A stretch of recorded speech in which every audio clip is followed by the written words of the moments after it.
What up, guys? It is Anti-Negative here, back again, and today we will be talking about the top brews of the week for Standard.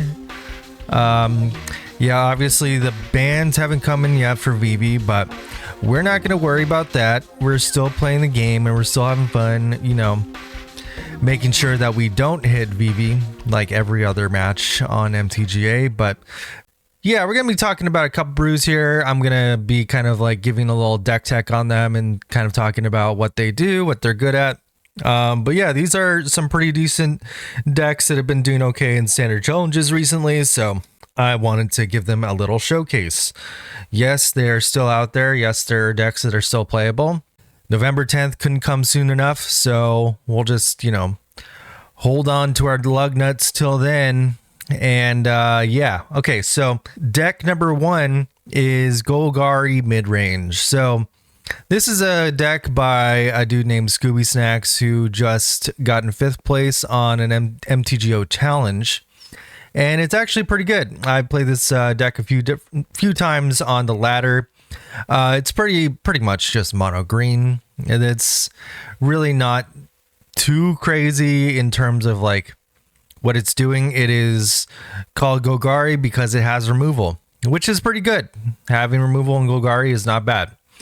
And then you can also have duress, so you can play against some different, you know, control decks, which have been popping up here and there. And it also just has, you know, the straight up mono green protection kit. It has snakeskin veils, it has world treatment, and it also has innkeeper's talent. You could probably tech in Hollowmark Siege. It's probably not a bad idea to try putting in Hollowmark Siege into this deck, especially if you're going to try going Golgari here. And main deck, what it's doing with black is just shoot the sheriff. So yeah, you definitely can kind of fit in some more like Golgari actual stuff. I personally really like Hollowmark Siege just because it can draw you a bunch of cards. It can also, if you have multiple, it can give you some menace here and there. So it also can give you power. But yeah, overall, this deck is really good. A lot of people, they, you know, say that mono green has a hard time against like Nemesis and those types of decks. Remember that mono green can get tramples. So if you find yourself running into a Nemesis wall, which again is a strong card, nobody's going to knock Nemesis here, then make sure that you're swinging in with your tramplers and trying to get in with those, because you can allocate only 3 damage to the Nemesis and you don't accidentally kill yourself by running in infinite damage into them. Yeah, so this deck has a 4-of package, full set of Ouroboros, which are now up to $100 for the full set, which means it's about like, you know, 26 bucks, around $25 total for this card. Definitely the best green card in the format right now. So if you're playing a green deck in general, whether it be Simic, whether it be Sultai kind of is a little bit more weirder. I wouldn't call Sultai like the regular green thing to do, but in general, I haven't seen any Gruul either lately, so if you have a Gruul deck, let me know. But yeah, this deck is pretty good. Also running 4-of Keen-Eyed Curator. Personally, I think this card is a little bit better than Scavenging Ooze right now as well. Just because you can get immediately 7 power onto this thing, and it also gains trample, so that's another thing about this card. So, you know, gaining life is good, but also getting trample is a little bit better, so we like to trample. Frenzy Bailiff, also a very good card. Paw Patch Recruit. You know, you see a little bit of a theme in this build is there's a lot of trample, and then we also have the Hemosymbic Might package here, which if you start pumping those together, they can multiply damage pretty quickly. There's no way to like tap it in order to like buff up your Ouroboros really quick before putting it down. But yeah, overall, this deck has been pretty good. It's another way to play Ouroboros if you're kind of bored of the Simic build. Simic also very good. You can play the Druneth card, or what's it called, Jackal in paper, which is from Spider-Man. But yeah, overall, Deck's really good, and it's worth a shot. It doesn't really take that many wild cards if you already had some of this build on MTGA. And on MTGO, if you're looking for a cool build to try out, this is like $80, 80 ticks, however you want to spin it. On table, it is only $200, so it is definitely mildly worth it to invest in Ouroboros, because we don't know how the meta is going to shift post the VV bans, and we don't even know if there's going to be more cards banned with that. So definitely a good investment here. I really like this deck. It's pretty fun. And again, you can go more Golgari with it. You don't need to stop at just the removal spells. You can add in Hallmark Sieges. You can add in some actual black cards. I don't know about Karsi Revenant, with double pipped black spells, but it is pretty good. So definitely worth checking out. All right, on to the next one. We have Boros Aggro, and this one's by Frodo. And this one got 8th place in the most recent challenge that I was in. Pretty good deck. I think we've covered a Boros deck in the past. This one's a little bit different though. We have, full playset of Screaming Nemesis, $93 on that one. But this is also playing a couple newer cards. Cosmic Grand Zenith. This is a really good card. Everybody knows about this card. Go wide, go taller. It does everything for you. Everything is very low to the ground in this deck. So, you play this on turn 3. More than likely, you'll have 2 spells to play the next turn. Play it on turn 4. You can definitely get it down with like either a Burst Lightning or a Hired Claw. So very easy to trigger the Zenith in this deck on turn 4. Also, it's playing one of the new cards from Spider-Man, which is Aranya from Through the Omen Paths. She's Aranya in paper. And then on MTGA, she is Gloria, and MTGO Gloria, the Great Armorer. This card's pretty good, actually. I definitely had it a little bit higher on my list of cards to try out from Spider-Man. Again, there are some bangers in the set, and it's not all just like complete trash.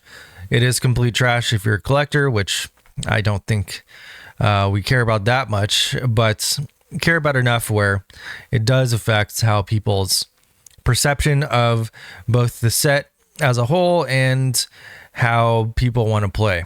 So in MTGA, it's pretty low cost to just kind of play some of these cards. And so only 2 of this card, but you can put a 1/1 counter on target attacking creature. And then whenever a modified creature you control deals combat damage to a player, exile top card of your library. You may play that card this turn. So a ton of ways to modify any of these creatures in here. This is not playing Manifold Mouse. So your Ember Heart is going to have to be pumped up by something else. We have Opera Love Song, and then we have Origin of Spider-Man, which, can put a +1 counter on target creature you control. It also becomes a legendary spider. So that's another way to trigger Valiant on your Ember Heart Challenger. And there's a 4 of in this, which is also pretty cool because you can trigger Double Strike on one of your creatures here. So it's not even like that grief to play that card. And then on the sideboard, we have Razorkin Needlehead. This card is shot up in price. It's about $9 a card right now.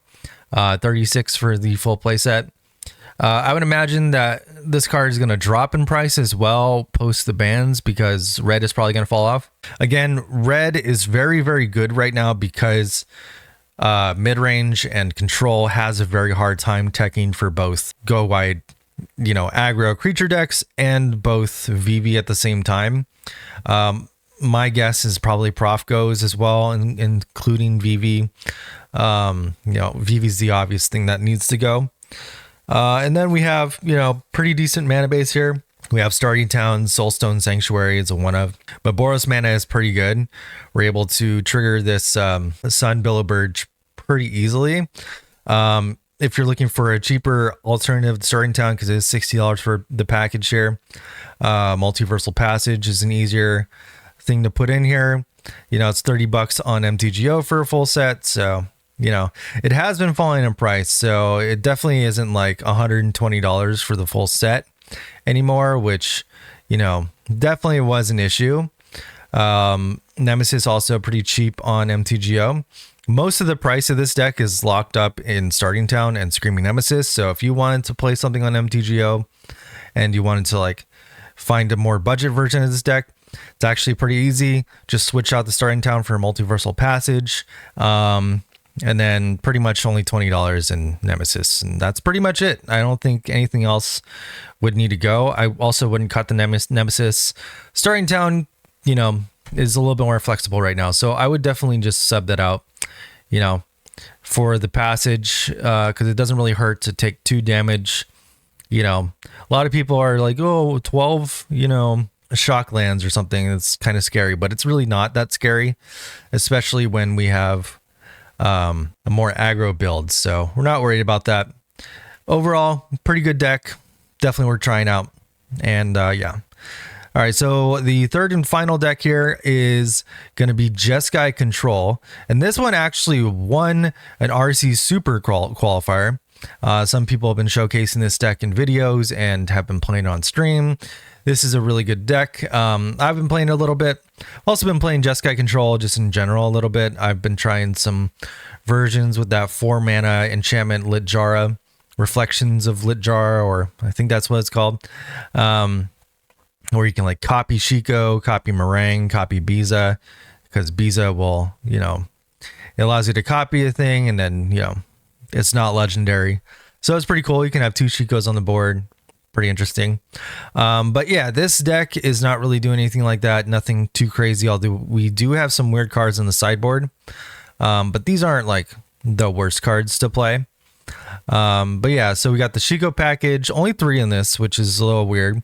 But it's probably more beneficial to run less Shikos in order to have more answers to stuff, you know, hence why the mid-range and control decks are having a bit of an issue playing against the meta right now, because you do have a really strong deck.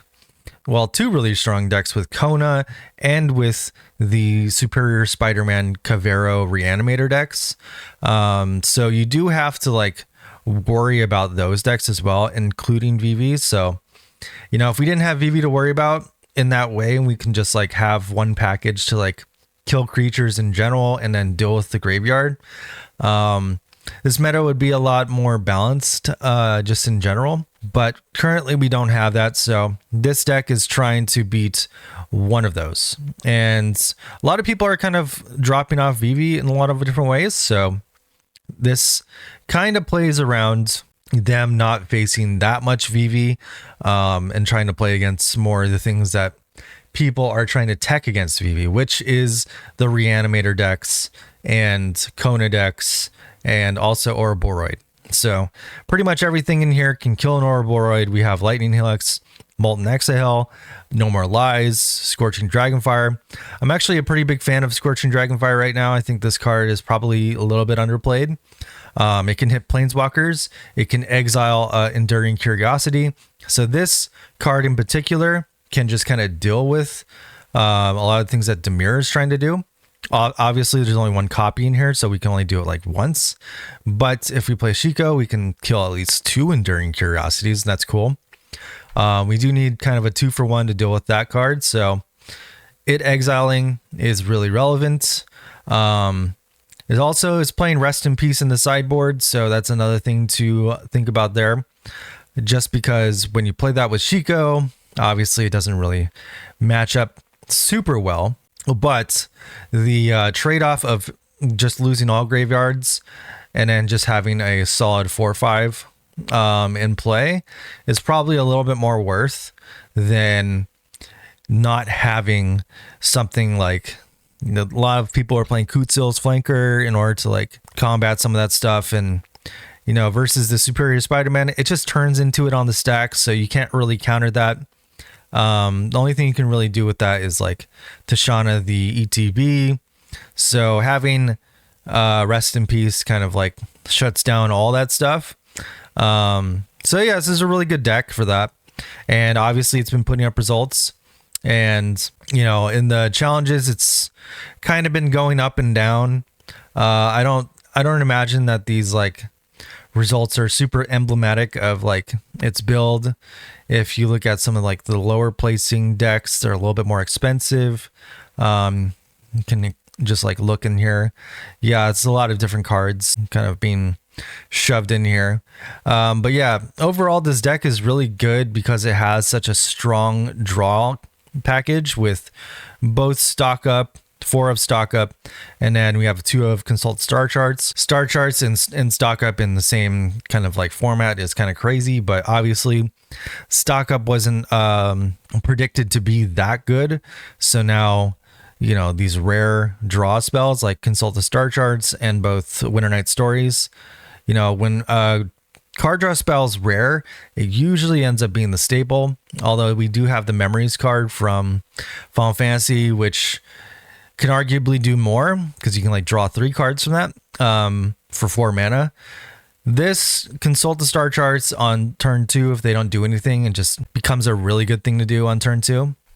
But yeah, overall this deck is actually really, really versatile. Again, it's trying to answer more of the VV counter decks, so it kind of like out mid-ranges the mid-range decks by both having ways to just exile the graveyard, a ton of 3 damage stuff to kill Konas, can answer all the Ouroboros like boards in general. We have Dave Judgment, Ultima, and then on the sideboard we have more counter magic. We also have a Mistride's Village that we can sub out for maybe an island or one of these other like dual lands here. I think probably an island's the best thing to sub that out for, in order to play around other counter, you know, like control decks as well. And another thing you can do with Mistride's Village is if you have something with like some cheeky ward, you can, you know, trigger Mistride's Village, pay 2, and then say if you're like dealing with the Valgavoth or something, you can turn on the Mistride's Village, and then you can get lost the Valgavoth, and then the Valgavoth ward ability won't work because ward is a counter. So it counters a target spell unless you do the conditions. So that means like Amalia wouldn't work, Valgavoth wouldn't work, Sheltered by Ghosts wouldn't work. So anything that says ward, Mistride's Village will just kind of let you get through that. So that's pretty cool. You know, it's definitely an interesting tech there. So Mistride's Village is not only good against the control matchup, but also some of the matchups, you know, with some kind of cheeky ward cost that you can actually get through. But yeah, this is a really good deck. Definitely worth checking out if you're more into the mid-range control kind of matchups, you know, and you're okay with running into this on the ladder. This has been popping up more since it's gotten a little bit of traction, especially after winning an RC. Like that is definitely like something that will turn heads. But yeah, the decks this week pretty varied. We have a mid-range deck with Ouroboros, which is, could see that as a tempo deck. It's also kind of an aggro deck, but it also is mid-range because you're playing a 4-drop and trying to get a big board with it. A lot of the cards in standard right now are definitely like you either kill this on sight or you kind of lose to it, and that's one of the reasons why the mono red deck is super good. You have every single card, every single creature in that deck kind of a house on its own and will kill you in different ways. So including Razorkin Needlehead, and that's definitely not immune to that. Like I've tried to play around Needlehead and like not remove it because I have other things to worry about, like again the Hellkite or Nemesis, and then Needlehead ends up killing me because I inadvertently just draw cards every turn. So this is just a good spread of different decks to try out and check out if you're looking for something new in the meta. Jeskai Control, if you're, you know, really getting tired and bogged down by all these like combo decks, graveyard decks, you know, mid-range decks, again, doesn't really answer the VV deck super well. So that is something you just have to accept. There are no abrades in this deck. There are no exercise in this deck. So it is trying to play against the other things. You can definitely outvalue a VV deck. I have beaten a VV deck with this, you know, deck as well. And, you know, VV sometimes just loses to itself, just like any deck. Yeah, Rest in Peace can be a good answer for that. Tishana's Tidebinder. Those 2 cards are kind of like your sub-ins like immediately for VV because you don't want them to have a graveyard. So, you know, you kind of shut down their VV a bit. Also, Essence Scatter plus Rest in Peace is pretty good against those decks as well. But yeah, this is just a good answer to a lot of things going on in the meta right now. And then, you know, Boros Aggro, really fun. Definitely not one of the more boring builds. Gloria or Aranya, really interesting, like card advantage kind of card. Gives a little bit of a Luminarch kind of vibe, although Luminarch is definitely, you know, a little bit better. But you know, it's a decent 3-drop, good curve topper for this type of deck. But anyways, that's going to be it for the decks of this week. I hope you found this interesting. We're going to be trying to do this every week. Next week, I'm going to probably start doing some Pioneer content in general. We're just going to be pushing out Pioneer content. Catch me live on Twitch next week. I might also be live on YouTube as well, trying to multi-stream, just kind of start that up. So yeah, we're going to be doing a lot of Pioneer stuff, historic qualifiers coming up as well. So a lot of things to test out, and I'll catch you soon. Later.